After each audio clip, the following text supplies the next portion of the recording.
What's up, guys? Adam here, back again with RV Returners for our last of what I like to call the main elements, I guess.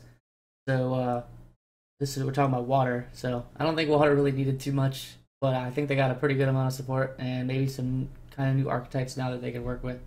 So, let's get into the new cards that they're getting. So, first off, we have Andoria. She's a 2-cost backup.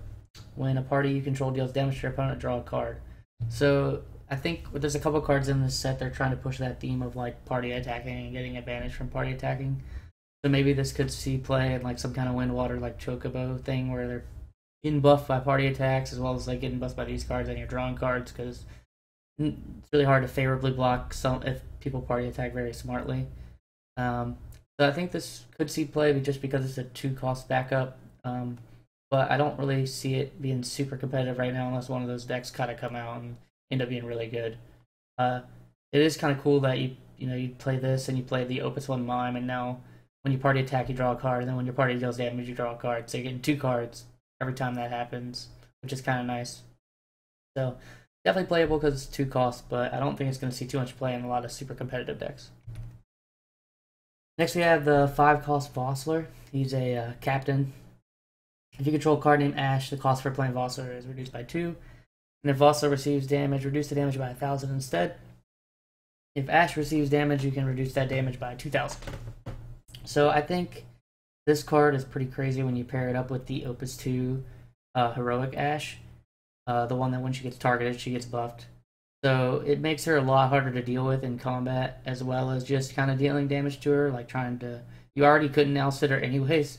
So now if you're trying to kind of blow her up instantly, now you have to even do 2,000 more damage on top of that. Like on top of her buff, which I think is really good. And this guy is basically a 3-drop 8k as long as you're playing Ash. I think this card would definitely see play because I think that archetype is definitely relevant, and we'll get into another card that's in this set later that I think puts it over the top, to be honest.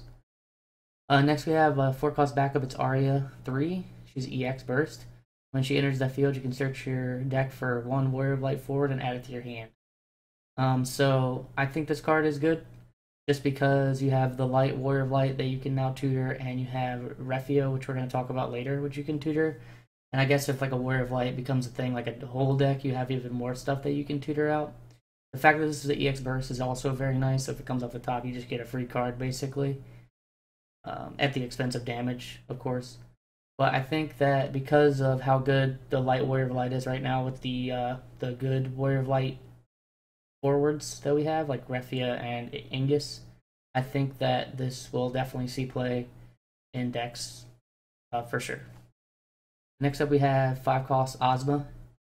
He's a monster. For 0 until end of turn he becomes a forward with 8,000 power, and Ozma doesn't receive damage from dark cards. He only uses this ability once per turn. He is a 9 character, so he's tutorable out by the forwards, the 5-drop Steiner that tutors out 9 characters. Which is kind of cool because he has the special, which is 2 water and 2 colorless. All the forward opponent control lose 2,000 power for each CP required to play them until end of turn. So pretty much, not including buffs, this guy's going to kill pretty much every 4-drop and 5-drop. And some understated like 3-drops it'll kill. And even those, it's only really going to leave it at like 1k or 2k. So you play this, you pull it out, you use this ability. Then you play a Cognazo in your second main and pretty much a board wipe. So I think this is really strong also because it's tutorable with that Steiner. So you could go like Ico, grab a Steiner, play a Steiner, get Ozma, and then, if you already have an Ozma in your hand, now you already have one to pitch for the special. And you're probably running 3 of this because the special is so strong. So I think this card definitely sees play for sure. In just mono water, to be honest, and probably even in some kind of like wind water monster decks. I think this guy's pretty strong. The fact that you can tutor him also makes him even stronger because his special is just really, really good. Next up we have 2-cost Ondor. He's backup. Tap him, choose one category, 12 forward you control, it gains plus 1,000 power till end of turn. So he's a 2-cost backup, and he does something every turn as long as you have 12 characters, so it's pretty decent. I do think the Ash deck is going to be pretty good right now. Maybe you could try to fit this guy in just to buff your Ash by 1k more, but I don't think she really needs it. If you're playing like Sky Pirates or something like that, and you're trying to go with that theme to have fun, this guy's definitely in there for sure. I think if you're running like 2 to 3 12 characters, you definitely jam this guy in your deck 100%. I don't really think he finds room in the strictly mono water Ash build just because there's so many other backups you would rather have. I don't think this guy sees much play at a competitive level, but I don't think he's bad, and I think he could see play as long as 12 forwards are good. Next up, we have the new 5-cost Cloud of Darkness. When it enters the field, choose the forward your opponent controls. It loses 2,000 for each forward you control until end of turn, and when it attacks, you choose one forward, and it loses 1,000 power for each forward you control, and it's 8k. So slightly understated. However, if you have 3 forwards out when you play this, you're gonna kill most 4-drops in the game, unless they have like buffs going or whatever, which is really strong. Also, whenever she swings, I mean, usually your board is about 3 to 4 forwards as water because you can kind of build that wall up. So that's a minus 4k every time she swings. So you stack this with like a Tonberry and you're killing another 4-drop. You could stack this with like Bismarck. You play Bismarck first, you have their power, you attack, you reduce by 4. And we'll talk about that card later. So I think this card's really, really good. Probably not like a 3 of or anything, maybe like a 1 or 2 of in water decks. But I think this card can be an absolute blowout in games, and I think it will definitely see play. Next card we have is the 4-cost Corellia. When Corellia enters the field or attacks, choose one water forward you control against plus 2,000 power at end of turn. And Savage Blade, special 1 water tap. Choose one forward, deal it 7,000. If you control a card named Tryon, deal it 9,000 instead. So I think this card is good. I think Knights is becoming a very real archetype. I think that Water Lightning Knights will be a deck in Opus 5 meta, and I think you will see it because I think they just kind of mesh very well now with a lot of the 11 support as well as the new Ramza. Also, just because this is 1,000 understated, because it's given that buff every time and it can give it to itself, when it's attacking, it's actually overstated. So I think this card's really good. I think it will definitely see play in Knights 100% and maybe in some mono water builds, but probably not so much. And its special is only relevant if you're playing with the Knight deck. I do think this card sees play because I think Knights is a very real thing. Next up, we have Clady. She's a 2-cost backup. Tap, choose one job Prince forward or job Knight forward and activate it. So again, I think this is good because I think the Knight archetype is very real now. The fact that now you can swing out with a really big Knight and you have this to sit back and tap and activate it to be up on the defense is really good. Also, to note that the Gordon from Opus 1 is a Prince forward, and that's the one that kind of makes his next damage dealt to him 0. So you can do some cool stuff on defense with Gordon where you have him ready, you block, you tap him, you negate the damage. They attack again, you tap this, you ready Gordon. You block again, you tap, you negate the damage. So essentially he can block 2 things without dying, which is really nice every turn. And I kind of like the fact that this kind of brings back an older card that a lot of people forgot. And like I said again, I think Knights are very real. I think this card will definitely see play in that deck, and I think that deck will be competitive. Next up we have Schrodinger, 2-cost monster, 13 character. When it enters the field, reveal the top card of your deck. If it's a forward, draw a card. If it's a backup, select one character in your break zone, add it to your hand. If it's a monster, your opponent selects one forward they control, return it to their hand, and if it's a summon, you draw 2 cards. One thing to note, the card that you look at on the top of your deck, or the card that you reveal, goes back to the top of your deck before this resolves. So basically, you look at it, you reveal it, you put it back, and then you do whatever the effect is based on what that card was. So I think this card's okay. The fact that it kind of just, once it's out, it does absolutely nothing unless you have Realm to turn this into a forward, which can be relevant. I don't think this finds room really in the monster deck because I think they want more of like the monsters that can attack through once like they wipe your board or whatever. So I mean, maybe this is okay, but I don't really see it seeing much play. Next up we have 1-cost Tonberry, another monster. When a character opponent controls searches for 1 or more cards, put Tonberry into the break zone. If you do, break that character. I don't think this is worth a slot in any deck really. Because you're not preventing the search. If this like prevented the search and broke, I think this card would be, you could think about playing it. But because you know, once they search out with those things, a lot of times they don't care too much about that character dying. I mean, yeah, it could be relevant in some scenarios, but again, I don't think it's worth the card slot. I don't think this is going to make it into like a 50 card deck. So yeah, I don't think it's very good. Next up, we have 2 cost Arcanist, standard unit. It has 2 abilities. Tap, choose 1 water forward, it gains plus 1,000 power until end of turn, and 2 water, 1 colorless. Tap, choose 1 forward, it loses 3,000 power until end of turn, and it's a 4K. So it's understated by a bit. Its second ability is a tad expensive, to be honest, and it's a forward, so it's kind of easy to remove this. I don't think this sees much play, honestly. I think it's just, if this was a backup, it would be really good, but it's not. It's a forward, so again, I think this card's kind of bad. I don't think it sees much play. Next up, we have 4 cost Battleron. When he comes into play, you look at the top 4 cards of your deck, add 1 card among them to your hand, and return the other cards to the bottom of your deck in any order. So I think this card's pretty decent. If you're playing like a multicolor deck, it lets you kind of look at the top cards and grab something that's important that you need, maybe like an element that you're missing out of your hand, put it in your hand. The fact that it's not limited to like a certain type of card, kind of like Realm is nice, but it does cost 4. Water's backup line is kind of crowded right now. I don't think he quite makes the cut in some competitive decks, but I definitely think he's something to think about when you're building your decks, because he's definitely a good card, and he could, you know, just getting a card every time isn't a bad thing. Next up, we have Bismarck. He's the new summon for water. He costs 2. He's select 1 of 3. So choose a monster, return to your owner's hand. Choose a character you control, return to their hand, and choose a forward and have its power until end of turn, round down to the nearest 1,000. So I think this card is insane. I think that this will see tons of play in water decks and even like water X decks or whatever. So the first effect, choose a monster, return it to their owner's hand. Okay, that's decent. Sometimes you just want to bump a monster for 1 turn, maybe force them to spend their mana to play it again, which is nice.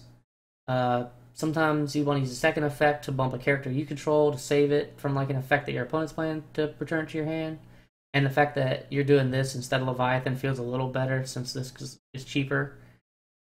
The third effect, however, I think is what breaks this card off. So it chooses a forward and it has its power rounded down. So if it's a 9K, you have it, and then you round down to 4K. So now this plus Tomberries will just completely kill a 9K as long as you already had Tomberries out and you spend the extra water. So 3 mana, break a 9K. Seems pretty good to me. Also, you can play this during combat, so say they think they have a favorable block and you're like, nah, have your power. Or you can play this, then play like Cognazzo to kill him. You could play this, then play Ozma, use his special, kill him. It works so well with so many cards that already exist, and power reduction is just so strong because a lot of things don't prevent power reduction. I don't think we have a card that prevents it right now. So power reduction is very strong mechanic, and the fact that this reduces by half is very strong. So I think you'll definitely see this as like a 2 or 3 of in almost every water deck going forward. I think this card is crazy good and super good at competitive level. The next card we have is Celestia. She's a 2 cost backup. When a party you control attacks, all forwards in that party gain 1,000 power in a turn. Kind of relates back to the first one we talked about, so I think this is decent in like a party kind of centric deck where you're playing maybe Wind Water, standard unit with Chocobos and Mines or something. And if so, like, I mean, yeah, the extra 1,000 could be relevant. This could find a spot in there. I think this is worse than the other one, which draws you a card, because all those other ones are already buffing each other anyways. However, the plus 1,000 could be relevant, and it probably does fit in that deck, but I don't know how good that deck's going to be, so I don't think you're going to see this that much. Next up, we have the first legendary for water. Oh no, my bad. This is the second legendary. Cloud of Darkness was the first.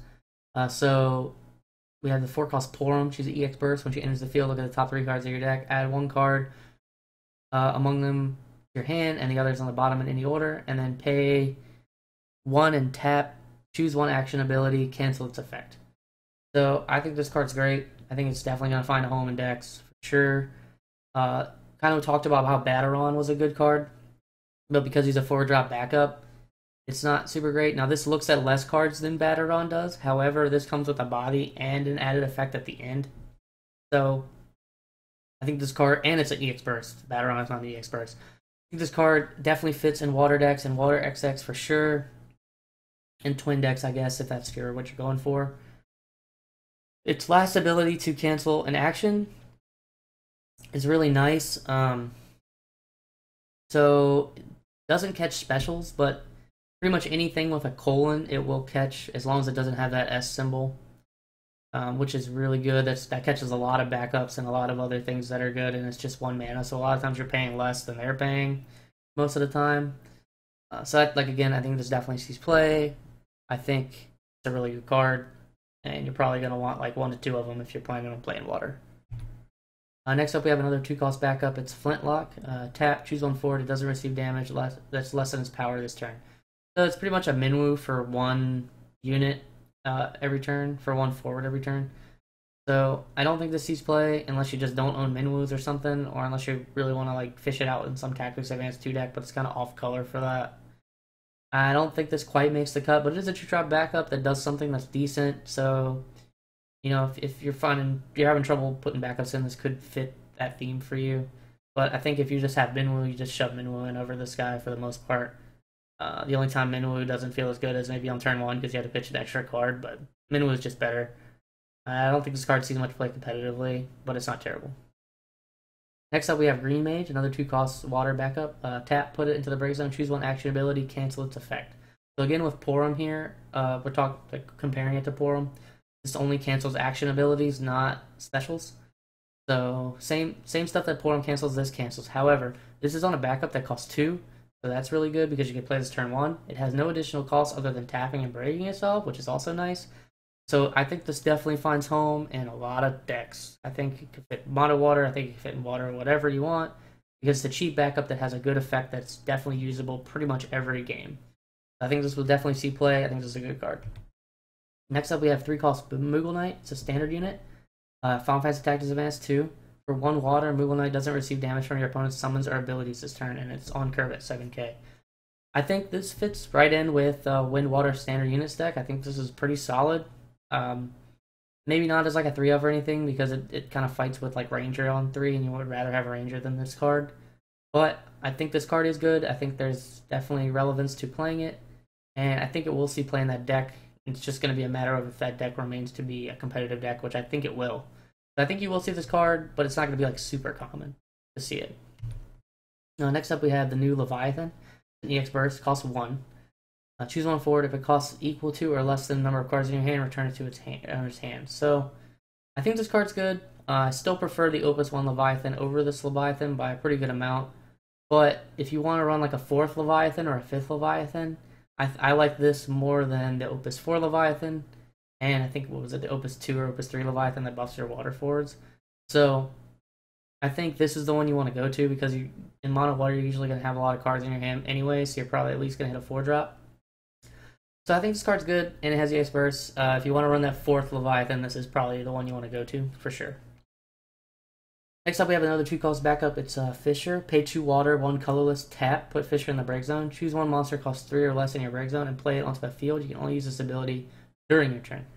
So I don't like this much in mono water monsters because you're only going to get value out of this card, really, unless by getting Marbro. That's pretty much it.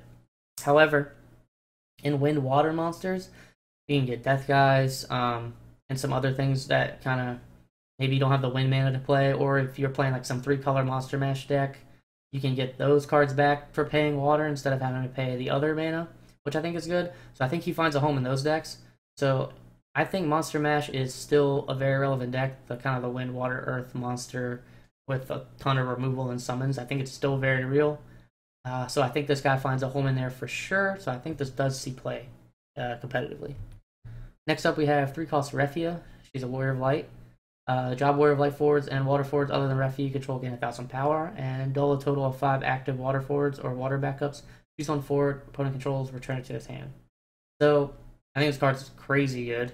I think it's definitely going to be in a ton of mono water decks. It's an Anthem, so it stacks on top of other things. I think having this card might negate your need for like Cecil now, because it's just, this costs 3 and Cecil costs 5 and has like kind of a drawback. The only thing this doesn't bring to the table that Cecil does is the effect that you don't receive damage from summons and abilities of your opponent.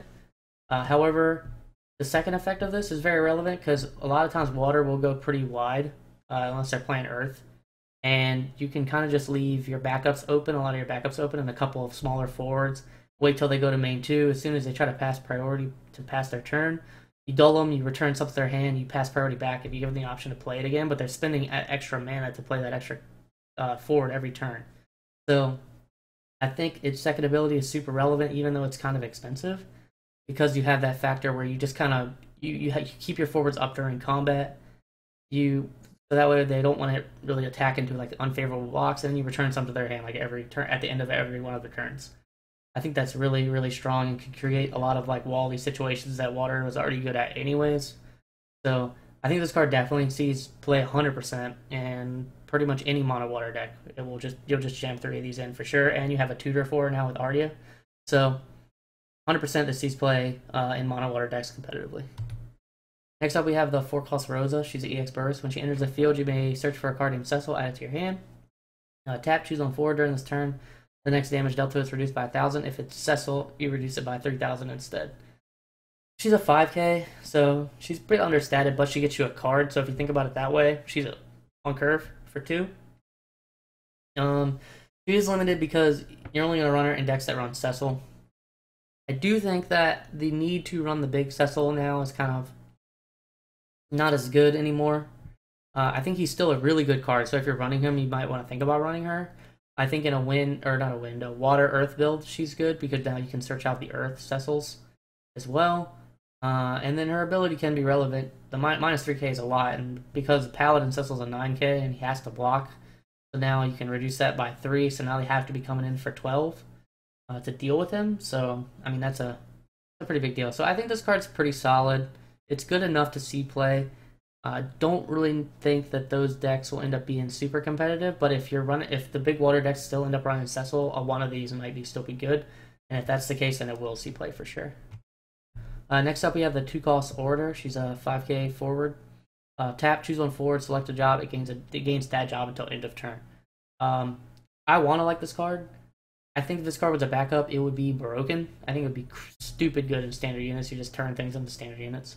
I still think this card might see play in standard units. The ones that play the Water Warrior of Light, where everything is plus 2k first strike.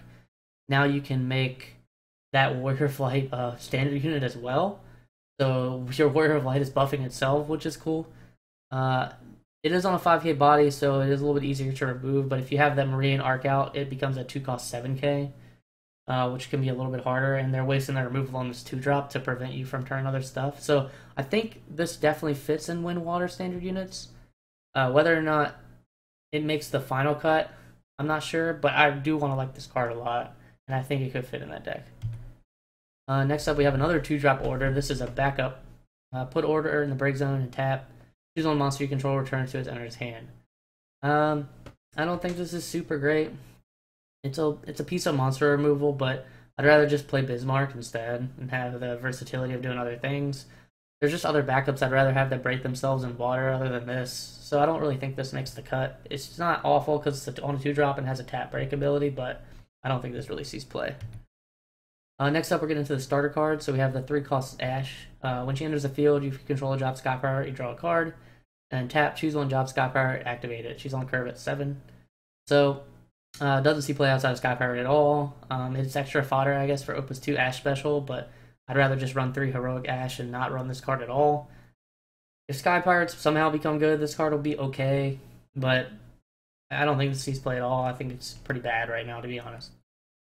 We have the new Larsa. It's a 6-cost backup. When Larsa enters the field, draw 2 cards, and when Larsa is put from the field into the break zone, draw a card. So maybe you run this with some kind of like Water Lightning build with Drace to draw you cards, and then you can Lulu it to draw an extra card. So that's okay. Or like Fasolia, stuff like that. So you're running like kind of like that combo with Lulu. I don't think that deck's going to be super competitive, so I don't think you're going to see it very much, but it could be a cool, fun deck to mess around with. I don't think this card's super bad. I think drawing 3 cards for 6 mana, probably right about where you want to be. However, in order to draw that last card, you are going to have to KO this somehow, which is why I'm saying you probably want that Heroic Lulu. So I don't think this card sees play competitively, but I do think it could see play in some fun decks that you could build around. And lastly, we have the 2-cost Wrestler.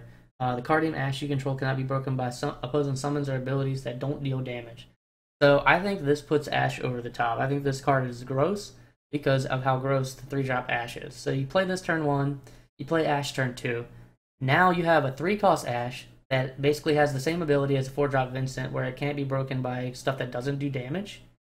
And anytime you target her, she gets plus 3,000 power. So you can't outsit her, you can't Odin her, you can't do a lot of things. You basically have to remove her from the game or beat her straight up in combat, which is tough to do.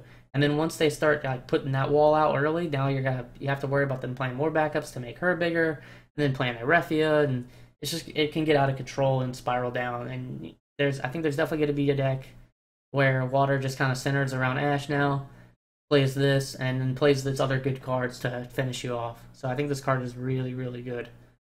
So yeah, that's it for our water cards. Next up, we're going to have the light and dark cards to finish out Opus 5.